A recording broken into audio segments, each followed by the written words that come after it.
फाल्गुन बदी षष्ठी तिथि शुक्रवार अर्थात 1 मार्च सन 2024 ईस्वी को शनि ग्रह का फलादेश। मेष राशि वालों से शनि इस समय एकादश भाव अर्थात लाभ घर में है, तो लाभ में वृद्धि कर रहे हैं, लेकिन शनि की दृष्टि प्रथम भाव, पंचम भाव और अष्टम भाव में है। तो प्रथम भाव तन पर हानि कर रहे हैं और पंचम विद्या और संतान को हानि कर रहे हैं थोड़ा स्वास्थ्य में, और आठवां आयु में को छीड़ कर रहे हैं। आयु के घर में शनि की दृष्टि बाधक है। तो मेष राशि वालों के लिए तन भाव और आयु भाव और संतान भाव की सुरक्षा के लिए शनि की शांति का उपाय करें तो लाभ होगा। वृषभ राशि वालों के लिए शनि कर्म भाव में है, दसम भाव में है। दसम आजीविका के क्षेत्र में शनि लाभ प्रदान कर रहे हैं, लेकिन शनि की दृष्टि वृषभ राशि वालों के लिए 12वें, चौथे और 7वें भाव में है। तो चौथा माता का घर, 7वां पत्नी का घर और 12वां व्यय का घर है। तो नाजायज खर्च होना, माता को कुछ कष्ट होना, और सप्तम भाव पत्नी का घर, पत्नी को कुछ स्वास्थ्य में कमी होना, ऐसा योग हो सकता है। तो इसके शनि की शांति करेंगे तो माता को, पत्नी को और व्यय को से शनि लाभ प्रदान करेंगे। मिथुन राशि वालों से शनि भाग्य भाव में है, नवम घर में है, भाग्य भाव की वृद्धि कर रहे हैं, भाग्य को बढ़ा रहे हैं। लेकिन मिथुन राशि वालों के लिए 11वें भाव, तीसरे भाव और छठे भाव को देख रहे हैं। तो 11वां लाभ में बाधक है, तीसरा भ्राता और उत्साह में बाधक है, उत्साह में कमी ला रहे होंगे, भ्राता को कुछ कष्ट हो सकता है। और छठवें स्वास्थ्य घर होता है, छठवां, तो स्वास्थ्य में कुछ हानि पहुंचा रहे होंगे। तो ऋण से और शत्रु से तो लाभ देते हैं, लेकिन स्वास्थ्य में हानि करते हैं छठवें, जब शनि की दृष्टि पड़ती है। तो तब मिथुन राशि वालों के लिए शनि की दृष्टि शांत करेंगे तो लाभ में वृद्धि होगी, उत्साह में वृद्धि होगी और स्वास्थ्य में रक्षा होगी, स्वास्थ्य में लाभ होगा। कर्क राशि वालों के लिए शनि अष्टम में आयु भाव में है, आयु की रक्षा कर रहे हैं, आयु में वृद्धि कर रहे हैं कर्क राशि वालों के लिए, लेकिन 10वें, दूसरे और 5वें भाव में दृष्टि डाले हैं। तो 10वां आजीविका का क्षेत्र है, दूसरा परिवार का और संचित घर का है, नेत्र का होता है, नेत्र दृष्टि देखा जाता है दूसरे भाव से, और पंचम विद्या का और शिक्षा का, संतान का है। तो संतान को और परिवार में या संचित घर में या आजीविका के क्षेत्र में कुछ शनि की दृष्टि से बाधा पड़ रही होगी, तो शनि की दृष्टि की शांति का उपाय करें तो लाभ होगा। सिंह राशि वालों के लिए शनि सप्तम भाव में है। सप्तम भाव पत्नी भाव होता है, भार्या का, तो पत्नी को तो सुख शांति संतुष्टि प्रदान कर रहे हैं, लाभ प्रदान कर रहे हैं, लेकिन शनि की दृष्टि सिंह राशि वालों के लिए नवम भाव, प्रथम भाव और चतुर्थ भाव में है। तो चतुर्थ माता को, प्रथम तन पर और नवे भाग्य भाव में शनि की दृष्टि बाधक है। तो माता के सुख के लिए और तन की रक्षा के लिए और भाग्य में वृद्धि के लिए शनि की शांति का उपाय करें। कन्या राशि वालों के शनि छठे भाव में है। छठा भाव शत्रु ऋण रोग का है, इससे शनि बहुत लाभ दे रहे हैं। तीसरे, छठे, नवें शनि उच्च के हो जाते हैं, 8वें, 12वें भी अच्छे होते हैं, और जहां दृष्टि पड़ती है वहां नहीं होती है। तो 8वें, 12वें और तीसरे भाव में कन्या राशि वालों के शनि देख रहे हैं। तो 8वें आयु में थोड़ा आयु को छेड़ कर रहे हैं, 12वें अपव्यय कर रहे हैं होंगे, और तीसरा उत्साह में और भ्राता को कष्ट दे रहे होंगे। तो इस समय अगर ऐसा हो रहा होगा तो शनि की दृष्टि को शांति करें तो आयु में, व्यय में, अपव्यय में और भ्राता को लाभ होगा। तुला राशि वालों से शनि इस समय पंचम भाव में, पंचम भाव विद्या का, संतान का होता है। तो विद्या के क्षेत्र में, संतान के क्षेत्र में तो लाभ दे रहे हैं, लेकिन तुला राशि वालों के लिए शनि सप्तम, एकादश और द्वितीय भाव में दृष्टि डाले हुए।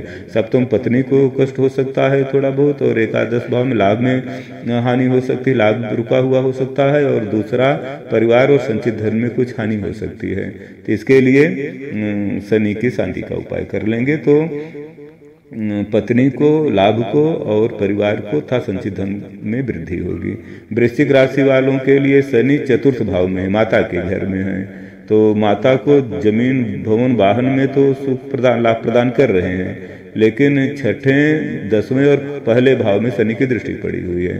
तो छठे भाव में स्वास्थ्य की हानि करते हैं, 10वें भाव में आजीविका के क्षेत्र में बाधक होते हैं, और प्रथम भाव में तन पर कुछ अरिष्ट योग बन जाता है। तो इस तरह से वृश्चिक राशि वालों के लिए है, शनि की दृष्टि की शांति करेंगे तो स्वास्थ्य लाभ होगा, आजीविका के क्षेत्र में वृद्धि होगी और प्रथम तन स्वास्थ्य में लाभ होगा। धनु राशि वाले अगर शनि की शांति करेंगे तो पंचम, नवम, 12वें भाव में दृष्टि पड़ी हुई है, तो विद्या के क्षेत्र में, संतान के क्षेत्र में लाभ होगा। 9वें भाग्य में शनि बाधक में दृष्टि पड़ी है तो उससे लाभ होगा। 12वें अपव्यय का योग बना हुआ है, नाजायज खर्चा, लड़ाई झगड़े में या ऋण रोग में खर्च होने का योग रहता है तो उससे रक्षा होगी। धनु राशि वालों से शनि तृतीय भाव में है, उत्साह का घर, इसमें वृद्धि कर रहे हैं। तीसरे शनि अच्छे हो जाते हैं, उत्साह में वृद्धि करते हैं और उत्साह में वृद्धि करते हैं, सुख शांति प्रदान करते हैं। इसी तरह से मकर राशि वालों के लिए शनि दूसरे घर में है, दूसरे घर में लाभ हैं, संचित धन की रक्षा कर रहे हैं और परिवार वालों को भी संतुष्ट किए हुए हैं। लेकिन मकर राशि वालों के लिए चौथे, 8वें, 11वें भाव में दृष्टि डाले हैं, तो चौथा माता का घर, 8वां आयु का, 11वां लाभ का है। तो मकर राशि वाले शनि की दृष्टि की शांति करेंगे तो माता को सुख मिलेगा और 8वें आयु में वृद्धि होगी तथा एकादश भाव लाभ में वृद्धि होगी। कुंभ राशि वालों के लिए प्रथम भाव में ही है, प्रथम भाव में शनि जहाँ बैठते हैं और कुंभ राशि स्वराशि में बैठे हुए हैं तो कुंभ राशि वालों को तो लाभ दे रहे हैं। लेकिन कुंभ राशि वालों के लिए शनि की दृष्टि तीसरे, 7वें और 10वें भाव में पड़ी हुई है, तो तीसरा उत्साह में कमी कर रहे हैं, भ्राता को कुछ हानि पहुंचा रहे हैं, 7वां पत्नी को स्वास्थ्य में कुछ हानि कर रहे होंगे और 10वां आजीविका के क्षेत्र में बाधक है, शनि की दृष्टि बाधक है। तो शनि दृष्टि शांति करेंगे तो भ्राता को लाभ होगा, पत्नी को लाभ होगा और आजीविका के क्षेत्र में कोई रुकावट होगी तो उसमें लाभ होगा। मीन राशि वालों के लिए शनि द्वादश भाव में है, द्वादश भाव व्यय अपव्यय का होता है, लेकिन जहाँ शनि बैठते हैं उसकी रक्षा करते हैं, अपव्यय से रक्षा कर रहे हैं और जो कुछ खर्च कराएंगे भी वो लाभ के लिए कराएंगे, संचित लाभ के लिए शनि खर्च कराते हैं। जो भी खर्च करना होगा संचित लाभ के लिए तो मीन राशि वालों के लिए लाभप्रद होगा। लेकिन दूसरे, छठे और 9वें भाव को में शनि की दृष्टि पड़ी हुई है तो दूसरा घर परिवार और संचित धन का होता है और छठा स्वास्थ्य का और 9वां भाग्य का। तो स्वास्थ्य में, परिवार में, संचित धन में और भाग्य में बाधक हैं तो शनि की शांति का उपाय करेंगे तो इससे लाभ होगा, परिवार में लाभ होगा, संचित धन में लाभ होगा, स्वास्थ्य में इसकी रक्षा होगी और भाग्य में वृद्धि होगी। इस तरह से शनि की दृष्टि का विशेष प्रभाव होता है, उसको जानकर के उपाय करने से लाभ होता है। और शनि की शांति का उपाय है शनि की वस्तुओं का दान करना, काले कपड़े हैं, काली उड़द है, सरसों का तेल विशेष रूप से है, इन सब का दान करते हैं तो शनि शांत होते हैं। और हनुमान जी को सिंदूर अर्पण करने से, फल फूल मिष्ठान प्रसाद वितरण करने से, हनुमान चालीसा सुंदरकांड पढ़ने से शनि की दृष्टि प्रभावित नहीं होती, शनि वहां से दृष्टि हटा लेते हैं जो शनि की आराधना, जो हनुमान जी की आराधना करता है। और इस तरह से कर्म जैसा बताया गया है, जो अरिष्ट योग होते हैं, अगर जिसका भाग्य बढ़ा हुआ है तो अरिष्ट योग उतना प्रभाव नहीं डालते, नुकसान नहीं करते, लेकिन जिसका भाग्य क्षीण होता है तो अरिष्ट योग, थोड़े से भी अरिष्ट योग बहुत नुकसान पहुंचा देते हैं। इसी तरह से जिसका भाग्य बढ़ा हुआ है तो शुभ ग्रहों की दृष्टि पड़ जाती है जिस स्थान पर, तो उसको उस क्षेत्र में लाभ मिलता है। और भाग्य में अगर कमी है तो अच्छे ग्रहों की दृष्टि भी उतना लाभ नहीं देती, थोड़े लाभ देती है। इसलिए भाग्य को बढ़ाने का प्रयत्न करना चाहिए। भाग्य सदैव सत्कर्म से बढ़ता है। कर्म जब हम करते हैं तो उसे, जैसे एक कर्म होता है सत्कर्म, एक कर्म होता है भोग कर्म और एक होता है गलत कर्म। गलत कर्म से तो भाग्य बड़ी जल्दी क्षीण हो जाता है और भोग कर्म करने से, सुख के लिए कर्म कर, सांसारिक सुख के लिए, तो उससे क्या होता है कि भाग्य तो बढ़ता है लेकिन उसका हम भोग कर लेते हैं, उसका हम सुख भोग कर लेते हैं तो वो फिर भाग्य नहीं बढ़ता, भाग्य खत्म हो जाता है।